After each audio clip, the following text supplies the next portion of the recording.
গুরু পূর্ণিমার দিন এমন তোমরা কি কি করবে যাতে গুরুর আশীর্বাদ পাবে? অবশ্যই আগে গুরুকে নমস্কার করতে হবে, প্রণাম করতে হবে গুরুর চরণে। তার সাথে সাথে গুরু যাকে মানো তাকে অবশ্যই শুভেচ্ছা জানিও। তারপর নিজের ফ্যামিলি যারা গুরুজন রয়েছে তাদের অবশ্যই নমস্কার করো।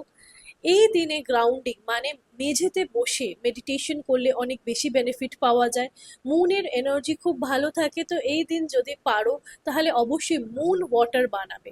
গুরু পূর্ণিমার স্পেশালিটি হচ্ছে যে আমাদের যে গুরু থাকেন তাদের জন্য উৎসর্গ করা। তো গুরুর যে আছে তার নাম করে তোমরা কোনো কিছু দান করতে পারো, বা যদি না থাকে ভালো গুরু পাওয়ার জন্য তাহলে অবশ্যই তোমরা কিন্তু ম্যানিফেস্ট করতে পারো ইউনিভার্সের কাছে যে আজকে যেন আমি একটা ভালো গুরু পাই যে আমাকে আমার সঠিক দিশা দেখাবে। কারণ গুরু যদি জীবনে না থাকে তাহলে কিন্তু সঠিক রাস্তা জীবনে কোনোদিনও পাবে না।